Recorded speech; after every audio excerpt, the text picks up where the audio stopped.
What is going on, ladies and gentlemen, and welcome back to another video. Today we're checking out another video from Arch Warhammer, the Black Crusades. This was a request from the Discord, so thank you to the person who put in the request. If you'd like to request a video, you can put it down in the comments, or if you want me to 100% guaranteed, unequivocally, we'll 100% see that video.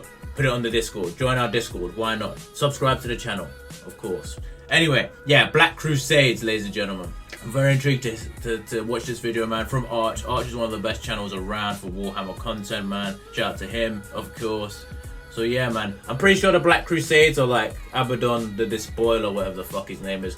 Although, from all of the videos I've seen so far, Abaddon is considered a bitch. So I don't know. I mean, the most notable thing I can remember about the Black Crusades is the fall of Cadia. So yeah, I mean, not exactly the most successful, you know, thing to come out of the warp and try and fuck around with humanity, because when you fuck with humanity, it fucks right back with you, you know, usually 10 times harder, because humans are petty as fuck, and I know because I'm also petty as fuck. But anyway, we're gonna get into this video, man. Like I said, all that good, all the links you'll ever need, bro, in the description. If you want to follow me on anything, be sure to do that. Oh shit, I forgot to make an announcement, dude, in the last video. I'm so stupid, bro. Oh yeah, I'm gonna make an announcement right here, right now for you guys. I don't know if I said it on the Discord, man. I can't remember at this point, but yeah, I want to live stream next week, man. The first live stream will guaranteed be next week. I probably midweek, so maybe Tuesday or Wednesday. I'm thinking you guys will know by the time the live stream is time to go. I think I'm just gonna do a kind of talky live stream for the first one, just interacting with you guys, man. We can just have a chat, talk about the future of the channel, talk about any ideas, man. And in the future, I will probably be streaming games. I've decided it's probably gonna be YouTube streaming. I was gonna do on Twitch, but a lot of people said either they don't use Twitch or they don't have an account, they don't know anything, they've never used it before. They'd rather me stream on YouTube, which I understand, and I think for me it'd probably be better, considering a lot of viewers won't go to Twitch to watch me. Plus, you know, I want to talk to as many of you as I can. I want to get everyone's input. So yeah, stream on YouTube. So be sure to be there. Like I said, we'll talk about any updates on the channel. We'll talk about all kinds of stuff like that. And if it goes well, we'll stream a few times a week going forward. I definitely want to do that. But yeah, it will be on the YouTube channel, man. You guys let me know if you'd be interested in live streams, or, you know, I won't do them as often if you guys don't want them. You know, but I do want to do some live streams, man. Eventually playing games and all that. But yeah, man, we're gonna get into this video, bro. If you're new to the channel, be sure to leave a like and subscribe, like I said, man. And let's get into the Black Crusades.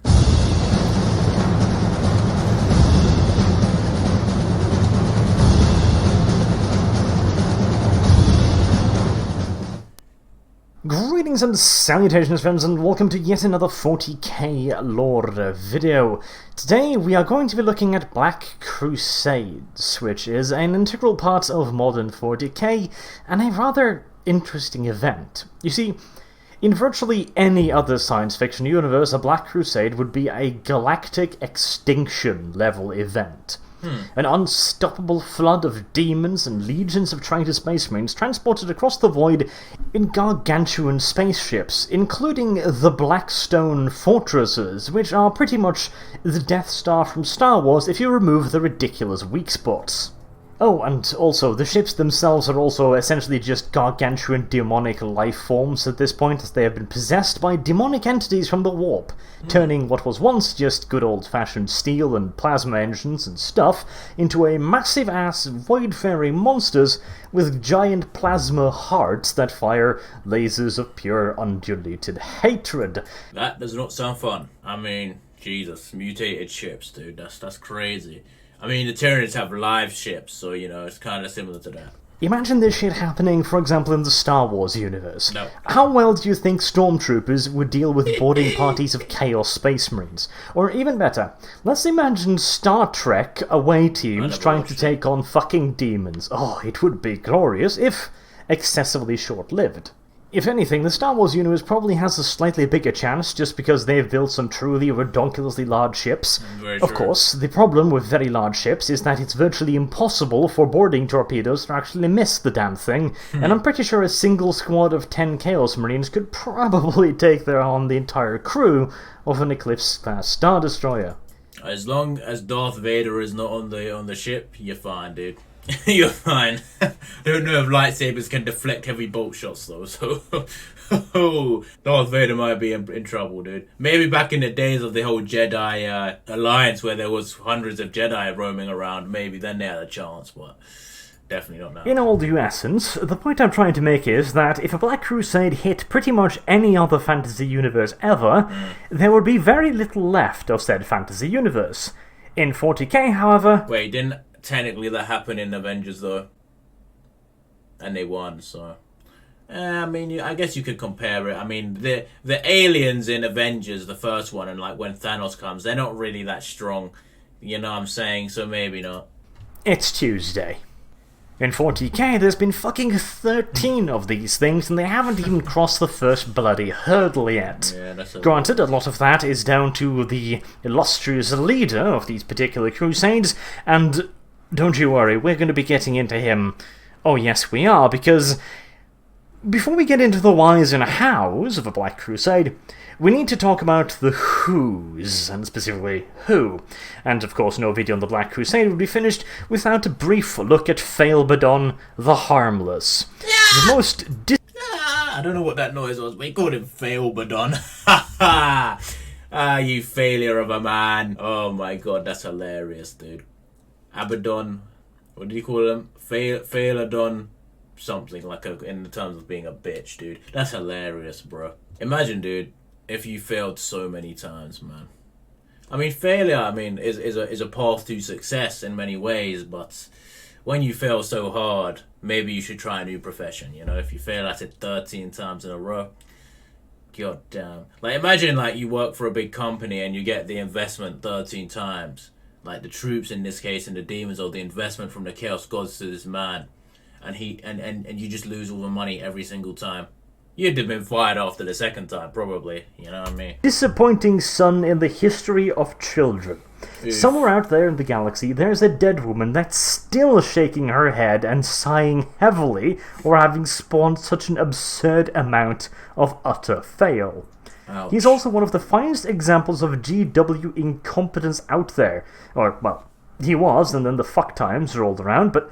even so, if the fucking was a 10, then Ezekiel Abaddon is a 9. Okay, let's actually explain, shall we?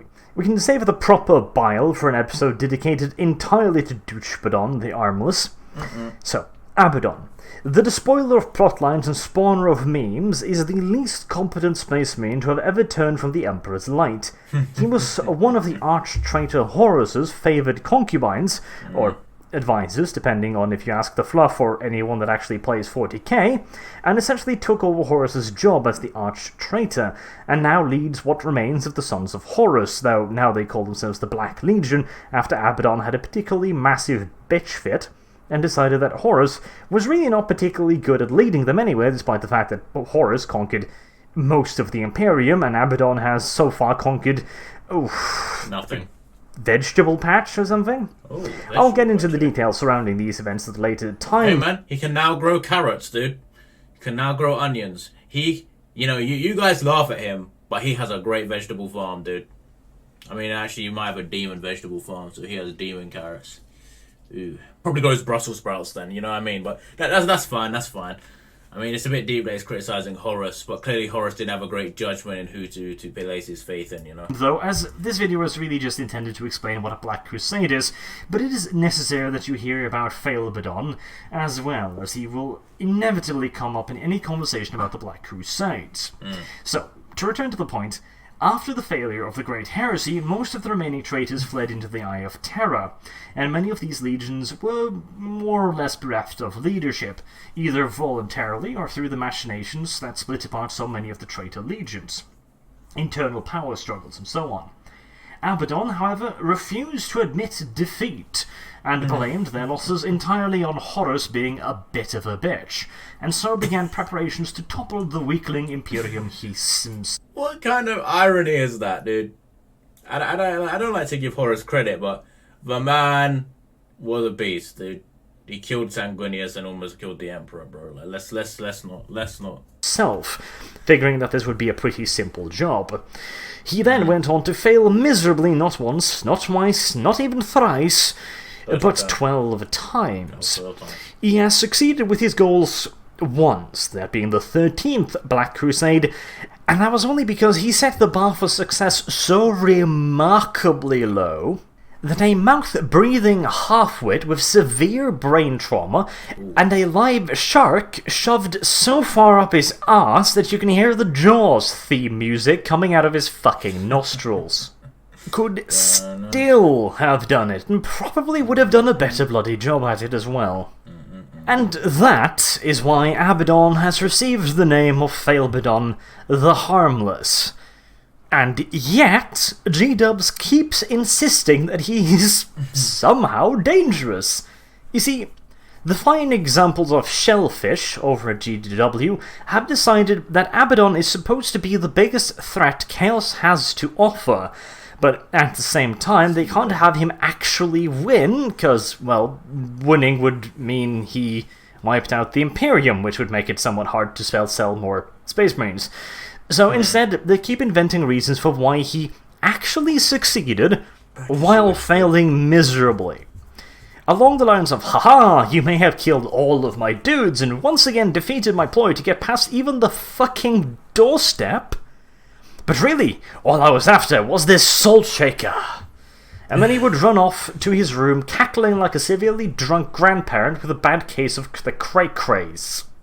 To be fair though, he has had some awesome moments here and there, and the Horus Heresy novels are slowly recovering some of his image as a half-competent commander, with at least the merest hint of balls.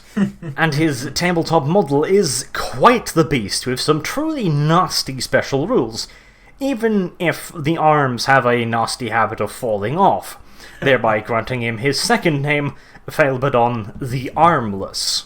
But still, he will absolutely devour anything put in front of him at a speed that would put an obese man at a McDonald's restaurant to deep and everlasting shame. And, of course, there's also the Crusade itself to consider. The overall commander of the Endeavour might have the cognitive capabilities of a fish on land, but that hardly really matters, as most of his forces just do whatever they fucking want anyways. All Abaddon really has to do is try to make sure they all leave the Eye of Terror at roughly the same time, and in roughly the same direction he wants them to. In fact, it could be said with a fair bit of confidence that Abaddon's greatest success have come from simply pointing someone more competent in the right direction. And this is where the real danger of a Black Crusade is located. Endless hordes of Chaos Cultists by the billions, and ocean-sized formations of demons spearheaded by legions of traitor Space Marines. And while many of these fallen angels are fresh generations of vat-grown Marines, there's still a hard core of veterans from the heresy itself amongst them. Combat veterans with quite literally thousands of years of combat experience. And their numbers also contain such characters that words like monsters or demon just don't really cover it. Demon princes possessed titans, along with characters like Lucius the Eternal or Karn the Betrayer. These former leaders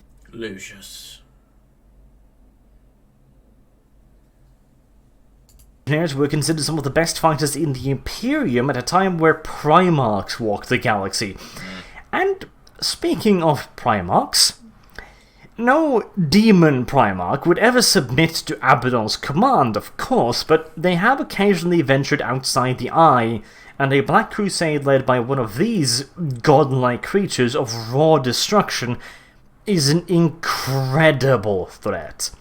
When the demon Primarch Angron manifested himself on the planet Armageddon, it took the combined might of a Space Wolves Great Company and the Grey Knights to banish him back to the warp. Essentially, it took a couple thousand Space Marines to deal with this bastard. And you may be wondering, if the Eye of Terror contains such... Quick question. I feel... it's not really a question. I feel really bad for fucking Armageddon, dude. First, Eldrad diverted orcs to them.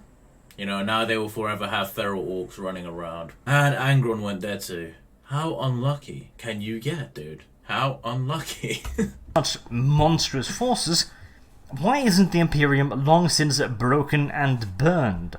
Well, like in so many cases, the simplest answer is often the best. Even during the Great Heresy, there was extreme sedition within the traitor legions, with the various legions and their primarchs doing whatever they wanted for the most part. And this was under the leadership of Horace Lupercal. If he couldn't manage to control these burgeoning chaos forces, even at their most docile and recently turned, then the current leadership within the Eye of Terror doesn't stand a snowball's chance in hell. For sure. And then, of course, there's the Cadian Gate. After the heresy, the Imperium established several fortress worlds and chapter homeworlds near the Eye of Terror to halt further chaos incursions. This is achieved by controlling the few relatively stable warp routes out of the immediate area. As long as the planet of Cadia stands, the Chaos Forces simply cannot translate enough ships from the system to be effective. And invading Cadia is no small task, as the entire planet is essentially one massive bunker complex, studded with super heavy anti-orbital weapons and garrisoned by millions, if not billions, of combat-hardened Cadians, along with several Titan legions and entire regiments of super heavy tanks. And all of these ridiculous forces are entrenched in defensive positions that have been built and improved upon over the course of thousands of years. We're talking minefields that stretches for miles, artillery bunkers for every single area of the planet. If there is a part of Cadia that is flat, it is within the range of one artillery battery or another. Landing troops on Cadia essentially means that the troops will be under continuous fire for every single moment of what remains of their lives. On the way down in their drop pods, they're going to be under flak fire. The moment they land, they're going to be shelled. And then they're going to have to fight their way into gigantic armored complexes which passes for cities on Cadia. And if you thought a hive city... You know what that is, bro? That's just death. You know how many bodies you need to sacrifice for that, man. I don't even think the orcs have the numbers for that. Maybe the Tyranids might not even have the numbers for that shit, dude. They would be hard to take. These things are on a whole another level. Essentially, Acadian City is nothing but a massive pre-positioned bunker complex. Every single position has been rigged to be immediately destroyed if lost to the enemy. Every single position is watched by two further positions. There is not an inch of ground on Cadia that is not covered by some sort of weapon system or another. And that's if you can even get troops onto the planet. As I mentioned, Cadia has so many super heavy anti-orbital weaponry that even a fully fledged Chaos fleet is going to take incredible amounts of casualties even trying to land. The losses will number in the millions before the first heretic boot even reaches Cadian soil. Crazy and behavior. Even then, there's enough troops to have brought Cadia to the edge of defeat on several occasions. But of course, all of this assumes that the invading forces have actually made it past the navy. The Cadian system and the other fortress systems around the Eye of Terror are of course heavily patrolled by the Imperial Navy, with further Imperial Navy and Guard forces on permanent standby in neighbouring systems. Any Black Crusade is essentially in a race against the clock to break through Cadia, thereby opening a breach through which the full might of Chaos can flood out before the irresistible might of thousands upon thousands of Imperial Guard regiments and dozens of Astartes chapters can grind them down and back into the Eye. In all due reality, the Cadian Gate has been fortified to such a ludicrous extent that it is virtually unbreakable by anything short of a unified Chaos push, led by the remaining traitor Primarchs. And that scenario is fortunately functionally impossible, especially now that we know that some of the traitor Primarchs might not be what they are originally made out to be. Nevertheless, though, a Black Crusade led by even a What the hell does that mean, dude? That they're not what they used to be? Or what they're made out to be? Does that mean they're weaker? Does that mean they don't follow chaos? Does that mean they do what they want? Like, what the hell? Single demon Primarch would be an event to rival the threat of the Hive fleets, or a resurgent of the Orc Beast. We are, after all, talking about the military might on a level not seen since the Great Crusade. The Chaos Space Marines might have lost a fair bit of their discipline and cohesion during the heresy, but legion-sized formations of them should never be underestimated. And now that they can also use screening forces of billions of Chaos traitors of the more human variety, along with hundreds of thousands of demons, not to mention massive demon-possessed titans, and quite literally millions of tanks. Because here's the thing, the Eye of Terror does not abide by the rules of the normal universe. In the normal universe, there is a set amount of equipment that can be produced in a set amount of time. For example, let us say that Factory A can create 100 tanks in 7 days. In the Eye of Terror, 7 days might have passed in reality, but 7 years might have passed within the Eye, and that factory has been grinding out tanks for all 7 of those years. Crazy. Along with the crew needed to serve it, as within the Eye of Terror, there are so-called demon worlds, with what could in some cases be considered a human population. Essentially, I'll get into demon worlds some other time, but a demon Primarch, or a demon of enough power to have a demon world of his own, can choose to build upon it whatever he wants. For example, there is a demon world described in the Ultramarines books. This demon world has a population of humans that are used for various nefarious purposes. There are so-called flaying shacks on this world, where the population are... Demon Calava. You can see that video if you want to, bro. herded inside of these shacks, where they are...